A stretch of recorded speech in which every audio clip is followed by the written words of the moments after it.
दिल्ली के ओखला इलाके में बटला हाउस में डीडीए द्वारा अवैध निर्माण हटाने की कार्रवाई के नोटिस से लोगों में भारी हड़कंप मच गया है। ये पूरा मामला यमुना नदी के बाढ़ क्षेत्र यानी कि ओ जोन से जुड़ा हुआ है। ओखला गांव के खसरा नंबर 279 पर सैकड़ों मकान और दुकानें बनी हुई हैं। सर्वोच्च न्यायालय के आदेश के बाद डीडीए ने इन जगह को खाली करने का नोटिस चिपका दिया है। निवासियों को 15 दिन का समय दिया गया है। इस नोटिस के बाद कई लोग डर के मारे अपना सामान निकालने लगे हैं और अब तक लगभग 60 से 65% घर खाली हो चुके हैं। ये कार्रवाई मुरादी रोड क्षेत्र में खास तौर पर हो रही है। 26 मई 2025 को डीडीए के नोटिस चिपकाए गए। नोटिस में साफ लिखा था कि ये जमीन डीडीए की है और यहाँ अवैध कब्जा है। सर्वोच्च न्यायालय ने 7 मई 2025 को एक महत्वपूर्ण आदेश दिया था। ये आदेश एमसी मेहता बनाम यूनियन ऑफ इंडिया मामले की अवमानना याचिका में आया।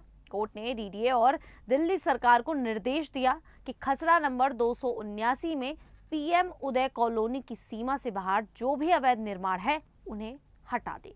कोर्ट ने कहा कि 15 दिन का नोटिस देकर और कानूनी प्रक्रिया का पालन करते हुए कार्रवाई की जाए। बुलडोजर कार्रवाई 11 जून 2025 से शुरू करने की बात कही गई थी। निवासी बहुत परेशान हैं। वे कहते हैं कि वे यहाँ कई दशकों से रह रहे हैं। उनके पास रजिस्ट्री, बिजली बिल, पानी के बिल, ड्राइविंग लाइसेंस और कई अन्य दस्तावेज भी हैं जो साबित करते हैं कि वे इस जमीन के असली मालिक हैं। वे अपनी बस्ती को व्यवस्थित कॉलोनी बताते हैं। निवासियों का कहना है कि जब घर बन रहे थे तब डीडीए ने कुछ नहीं कहा। अब अचानक सब कुछ तोड़ने की बात हो रही है। वे इसे अन्यायपूर्ण बता रहे हैं। कई लोग कोर्ट में अपील करने की तैयारी भी कर रहे हैं। खसरा नंबर 279 पर डीडीए का दावा है कि ये सरकारी जमीन है और यहाँ यमुना फ्लड प्लेन ओजोन में निर्माण नहीं हो सकता। कोर्ट ने पहले भी यमुना के बाढ़ क्षेत्र में निर्माण पर सख्ती की है क्योंकि इससे पर्यावरण को नुकसान होता है और बाढ़ का खतरा बढ़ता है।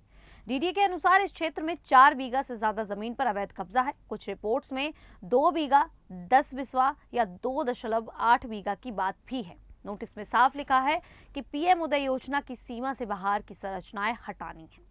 इसके अलावा खसरा नंबर 277 पर उत्तर प्रदेश सिंचाई विभाग का नोटिस भी लगा था। वहां भी 15 दिन का अल्टीमेटम दिया गया। निवासियों ने बताया कि अचानक नोटिस चिपकाए जाने से पूरे इलाके में दहशत फैल गई। लोग सामान पैक करने लगे। बूढ़े, बुजुर्ग, बच्चे और महिलाएं बहुत घबराए हुए हैं। कुछ लोगों ने कहा कि वे यहाँ पर 1980 से 1982 से लगातार रहते आ रहे हैं। सर्वोच्च न्यायालय के आदेश के बाद निवासियों ने याचिका दायर की। जून 2025 में कोर्ट ने कुछ याचिकाओं पर सुनवाई की, लेकिन तत्काल रोक नहीं लगाई गई। दिल्ली हाई कोर्ट में भी कुछ लोगों ने अपील की। हाई कोर्ट ने कुछ 11 संपत्तियों पर स्टेटस क्वो बनाए रखने का आदेश दिया था, लेकिन पूरे क्षेत्र पर अभी भी अनिश्चितता बनी हुई है। निवासी कहते हैं कि डीडीए ने कुछ अन्य खसरा नंबरों जैसे 280, 282 आदि पर भी नोटिस लगा दिए जो कोर्ट के आदेश से बिल्कुल बाहर है। वे इसे मनमाना रवैया बता रहे हैं। वहीं डीडीए ने भी साफ कर दिया है कि 15 दिनों में अगर लोग खुद घर खाली नहीं करते या वहां से नहीं हटते तो 11 जून से बुलडोजर चलाए जाएंगे। इलाके के लोगों ने कोर्ट से अपील की है कि उन्हें भी मामले में शामिल किया जाए। वे अपने कागज दिखाकर ये साबित करना चाहते हैं कि उनका घर पुराना है और वैध है, लेकिन अभी माहौल तनावपूर्ण है और लोगों को डर है कि कभी भी बुलडोजर आकर कार्रवाई कर सकता है। ये मामला सिर्फ ओखला तक सीमित नहीं है। दिल्ली में कई जगह पर यमुना फ्लड प्लेन और सरकारी जमीन पर अवैध निर्माण की समस्या है। कोर्ट समय समय पर ऐसे निर्माण हटाने के निर्देश देता रहता है, लेकिन निवासियों के लिए ये जीवन मरण का सवाल बन जाता है। वे कहते हैं कि सरकार को पुनर्वास की व्यवस्था करनी चाहिए।